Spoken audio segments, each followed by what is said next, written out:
गृह मंत्री अमित शाह के न्यूज 18 को दिए इंटरव्यू पर बिहार के सीएम नीतीश कुमार ने प्रतिक्रिया दी है। नीतीश कुमार ने अमित शाह के बयान को बिल्कुल सही बताते हुए कहा कि एनडीए में कोई दुविधा नहीं है और विपक्ष की एनडीए में कंफ्यूजन की बात निराधार है। बिहार के मुख्यमंत्री नीतीश कुमार हमारे साथ है। सर, अमित शाह ने एक बार फिर साफ कर दिया कि बिहार में कोई कंफ्यूजन नहीं। सर, अमित शाह ने कहा एनडीए में अब कोई कंफ्यूजन नहीं।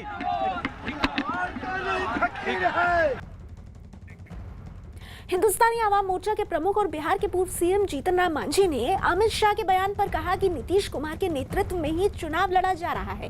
मांझी के मुताबिक एनडीए में कोई दुविधा नहीं है और चिराग पासवान मोदी का नाम लेकर भ्रम फैलाने की कोशिश कर रहे हैं।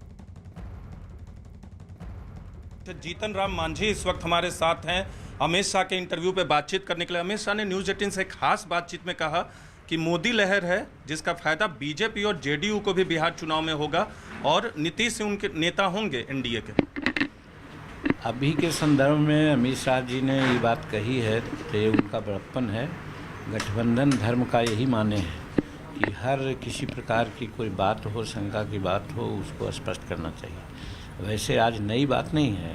महीनों पूर्व भी नरेंद्र मोदी जी, अमित शाह जी तक बोले, यहाँ गया में आकर के जेपी नड्डा भी बोले कि साहब हमारा अगला मुख्यमंत्री बिहार का नीतीश कुमार होंगे, उन्हीं के नेतृत्व में हम लोग लड़ेंगे। क्योंकि बिहार और दिल्ली दोनों मिल करके बिहार को ज़्यादा आगे बढ़ाया है हर क्षेत्र में, इसलिए हर हालत में हम लोग, यहाँ तक उन्होंने कहा कि भाई सीट अगर हमको ज़्यादा भी आ जाए बनिस्बत की जेडीयू के, तो भी वो जेडीयू का सीएम होंगे, हम उनको सीएम बनाएंगे। तो चेहरा नीतीश कुमार हैं, ये पहले से भी आप लोगों ने तय कर रखा है, लेकिन एलजेपी की तरफ से कन्फ्यूजन हुआ है। एलजेपी बार बार ज़मीन पे भी कह रहे कि बीजेपी के जो कार्यकर्ता हैं प्रधानमंत्री नरेंद्र मोदी के नाम पे वोट मांग रहे हैं।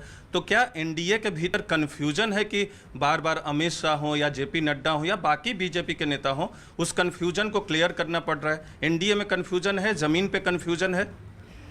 ज़मीन पर कोई कन्फ्यूज़न नहीं है। ये चिराग साहब का राजनीतिक कहिए कि अपरिपक्वता है, या ये कहिए कि इससे साबित होता है कि वो समझ रहे हैं कि हमारे ज़मीन में, धरती में कुछ नहीं बचा है, अब हम गिरने वाले हैं, सपोर्ट होने वाले हैं।